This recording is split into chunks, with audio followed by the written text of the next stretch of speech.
EWU Bodycam. Make sure I give you a thumbs up. Make sure I go check the description in my second channel. Make sure I give this video a thumbs up. Make sure, if y'all don't get my notifications, make sure y'all hit that notification bell to notify you when I post another video.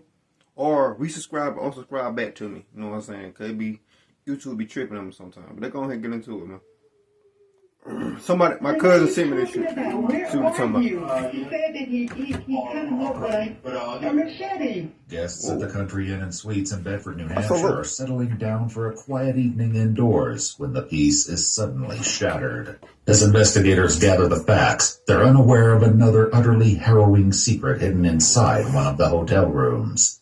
The following report is based on police records, and most of the footage has never been seen before until now. Oh, shit. Please note that while the following CCTV footage is intense, it does not show anyone being physically harmed or injured. Shortly after Nobody was harmed.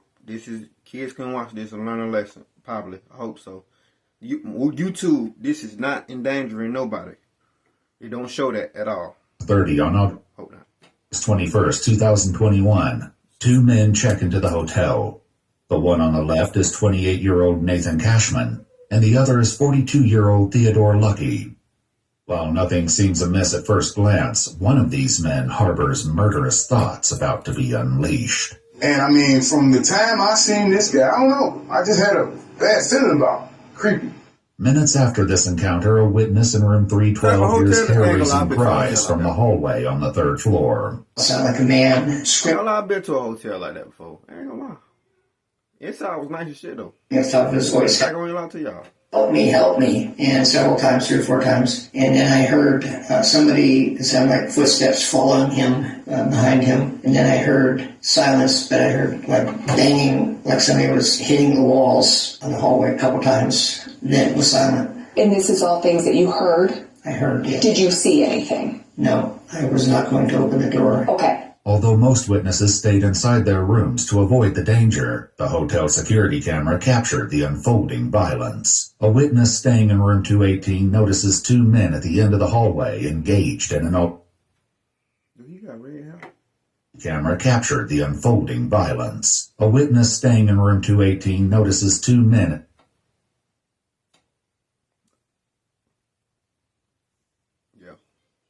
at the end of the hallway engaged in an altercation.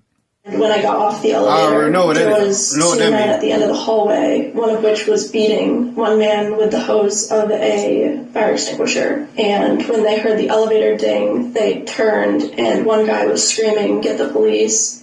And the other guy started moving toward me that was beating him. So I ran to my room as quick as I could and got in with my key. And then I called the main desk about 8 or 9 times and couldn't get through. And then about 10 minutes later, I had police knocking on my door. Photographs taken of the crime scene show glimpses of this encounter near the second-floor window as guests struggled to avoid the bedlam. One of the witnesses describes a desperate decision Nathan was forced to take in a panicked attempt to save himself.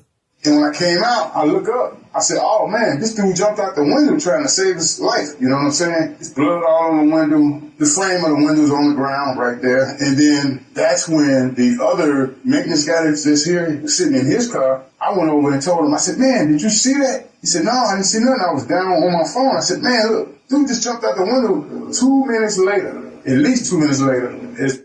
Scared. Oh, he probably was on break. I was going to say, bro, you ain't doing your job. You need to look up. White guy you're not doing your job, bro. And then all of a sudden, the guy came behind him with the black guy with the red hair, had a machete in his hand. And he whacked him in the back of his head right before he went in and put like another gas of many gases that this guy already had on him. So he goes in, and I'm like, oh, man. As Theodore chases Nathan back inside the hotel, another eyewitness recounts what he observed inside the lobby as the assault nears its gruesome conclusion. The 2 people came blasting in through the door, and the one in the front, the other guy was chasing, was saying, please help, please help. And I saw the guy hit him once, and then we just got out of there. That was the last thing we saw. Security camera footage further underscores Nathan's desperate struggle to escape the malicious assault as witnesses look on in horror. As Theodore continues his relentless attack against Nathan, the front desk clerk inexplicably puts himself in grave danger while he's on the phone with a 911 operator. While it may seem that this situation is coming to an end, Theodore is just getting started And another horrifying discovery remains to be uncovered behind the closed doors of this hotel. This horrifying attack in the lobby lasted almost 4 minutes, but it'll take investigators much longer to uncover the reasons behind such a cruel assault. 12 minutes later, the medical team arrives to check on Nathan. Paramedics note a deep suggesting that his throat had been slit and declares death. Unsurprisingly, a medical examiner will later note in the autopsy report that Nathan died from multiple chop wounds of the head, neck, and body. As Theodore flees the crime scene, officers are unaware that they're about R.I.P., man. to receive a lead from an unlikely location over 250 miles away. What's going on? And nobody didn't help. That's the crazy part. A lot of witnesses and no help. Okay. He just killed somebody in New Hampshire. Okay, he just got out of prison, apparently, and it's been back and forth down here. She come home, she's all upset. I'm watching the game, me and my cousin, she blew my high. Junior just killed someone. That'll be me hey, she just blew my high.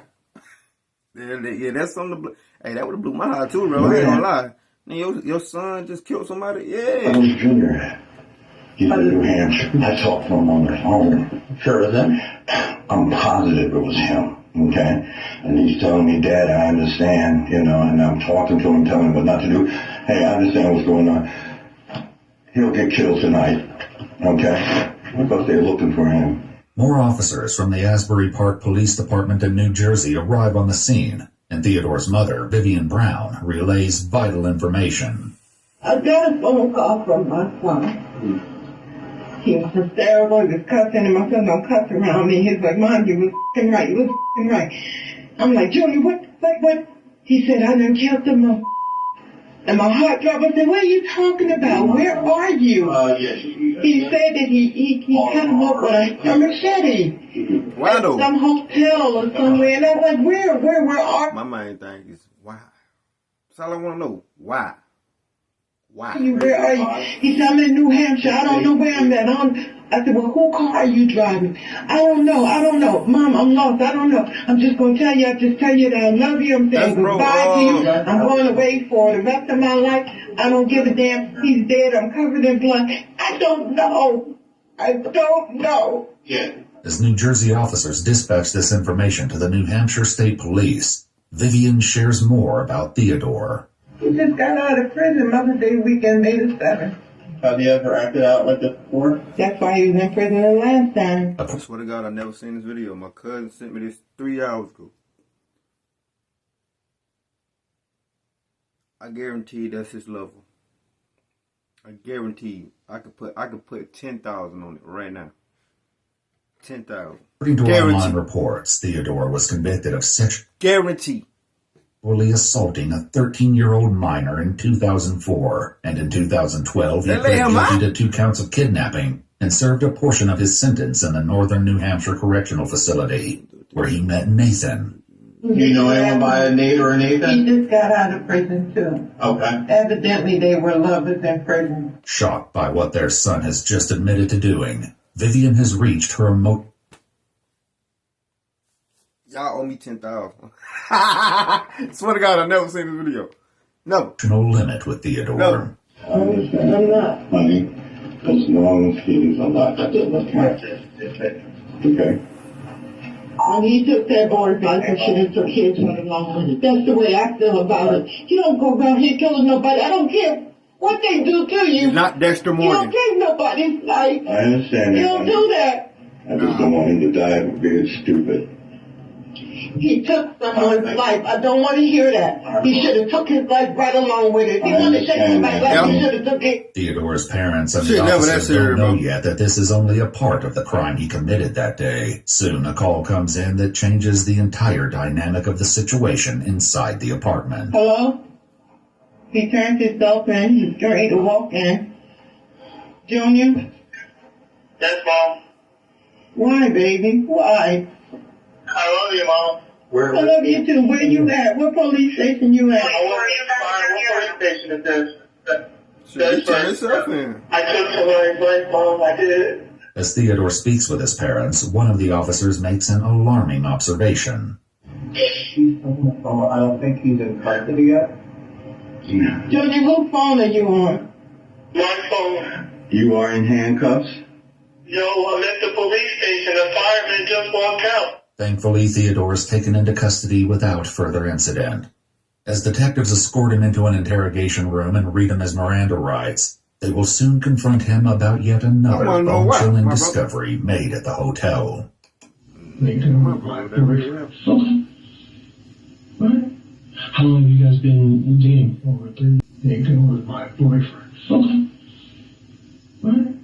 How long have you guys been dating? Why? Why did you kill him, though? That's the question. You tell me that. You get that information from me, and I'll tell you anything you want to know. I'm telling you the information that I have is that he's deceased. What happened tonight that kind of caused this? I was hurt. Yeah. And you got out of prison. Make sure y'all go check out my second channel. I'm finna drop the reel. After this video, I'm gonna drop that video first, or this video, depending on which one y'all see first. But I'm dropping the Rio, the Young OG. I just seen he dropped some shit yesterday, so I'm reacting to that too. 2 weeks ago. Theodore claims, no cap, and make sure y'all go like and subscribe if you're new over there, that he drove from New Jersey that morning to see Nathan and arrived at the hotel around noon. We'd like to know what the interaction was in the hotel room. Yeah, we started arguing about him yelling at me. While Theodore shares about the incident, officials also know there's more to his story as they explore the timeline of events. I guess you said, did stuff happen in the hallway, or was it down into the lobby? Or could you help us understand where things kind of happened? It happened in the lobby, in the hallway, in the hotel. And when you say happened, are you stabbing, or is it more like a hitting, or how would you describe it? Hitting? Like coming from up, down? Yeah. And where were you hitting him? How about you? Everywhere. Okay. Crime scene photographs show the bloody machete Theodore used in the slaughter. But shockingly, Nathan was not the only victim that day. While officers were interviewing witnesses at the hotel, they... What? What the fuck is we talking about? I thought that was dude who came at first. Oh, I'm tripping? Did I miss that part? What the fuck? Discovered shocking security footage showing Theodore checking into the hotel earlier that day with 60-year-old David Hanford. But David didn't know that he was walking into a nightmare. What would really help us is there another person? Who's this other person? Later reports state that David is Theodore's ex-boyfriend and has known him for decades. Theodore later claimed that David believed they were at the hotel for a romantic weekend and knew nothing about his plans for Nathan. Who's the other gentleman? Man, I got a 6-year-old. Never mind. I ain't gonna even say that, bro. I'm gonna get counsel for I ain't. Where was he? In the room. So R.I.P. man. R.I.P. In the room. R.I.P. Oh, okay. Did he come up with you from New Jersey? Okay. As officers started clearing the crime scene, they received information that there may be a second victim. As they cleared the hotel's third floor, they knocked and received no response from one of the rooms. Upon opening the door, officers found David completely incapacitated. So you're in the hotel with Dave, and how is he, he's bound to the bed or tied to the bed? Yeah. Okay. And did he do that sort of voluntarily, or was that something that you decided to do? No. Don't cry now. David, more so than he likes. Not gonna lie, I'm not taking nobody's life over no dumb shit. Like you gotta try to kill me. Like if I gotta feel like my life in danger for me to just kill you, bro. No bullshit. Like I mean, that's how it's supposed to go. They found David covered in a hotel blanket with a belt wrapped around his neck and clear tape covering his nose and mouth. It appeared he'd been dead for some time. While it's still unknown what prompted Theodore to commit this horrifying act, the eventual answer is something none of the detectives anticipated. I told Dave that I was hoping for the best, but preparing for the worst. I told Dave I didn't want to hurt him. Fuck you mean by that, buddy? in the room, like tied to the bed. Praying for the best and hoping for the worst. But, because I told you everything, you didn't care. You told me. Mentioned you didn't want him to say what you had said about Nathan. Yeah. Theodore claims that he kept David inside the room and eventually suffocated him to death because David knew about his plans. He feared that David might have escaped and warned Nathan about the impending attack. But to understand what motivated Theodore to attack Nathan, detectives must explore their relationship. 2 weeks prior to the events at the hotel, Theodore and his friends drove up to visit Nathan and noticed something odd about him. But then I came outside and I was talking to him and I noticed that there was a hickey on his neck. A week later, when Nathan calls off the relationship, things spiral out of control. And he said he was breaking. I mean, I said, why? It's never that serious, bro. But you know what I'm saying? You can't do that. You can't do that, bro. Can't do that, bro. That's when he told me he had slept with some girl. Less than 2 weeks ago, you were telling me that you know. I said, why? That's when he told me he had slept with some girl. Less than 2 weeks ago, you were telling me that you wanted to be with me, you wanted to marry me, and now you're moving into his girlfriend. He told me that he wanted. And then it goes to show too, though. Like, y'all can't play with everybody's heart too, though. Like, the dead regardless of the, you know what I'm saying, the situation, or he handled the wrong for shit show, but you know what I'm saying, like, the dude, the victim, like, you can't play with everybody's heart. Everybody takes shit different. Like, I know I deal with heartbreaking shit at an early age. And that's what it is. Like, it be people, like, that never dealt with heartbreaks for real. You got to deal with heartbreaks at an early age, I feel like. If you're a girl or a man, you got to deal, you know what I'm saying? You got to go through that early stage in your life. Because when you get grown, you'll understand, like, it's like killing your lover and all that just because they cheated or talked to somebody else, or, you know what I'm saying, all that. It ain't worth it, bro. Just leave. Of course, I wanted to see him. Was that the plan today, just to meet up and to talk, or was... Yeah. We waited in bed together. He told me that it felt weird. Because in his head, he'd say he felt like he was cheating on his ex-girlfriend. Minutes after this statement, the attack begins. I wanted to hurt him. I wanted him to feel the pain that I felt.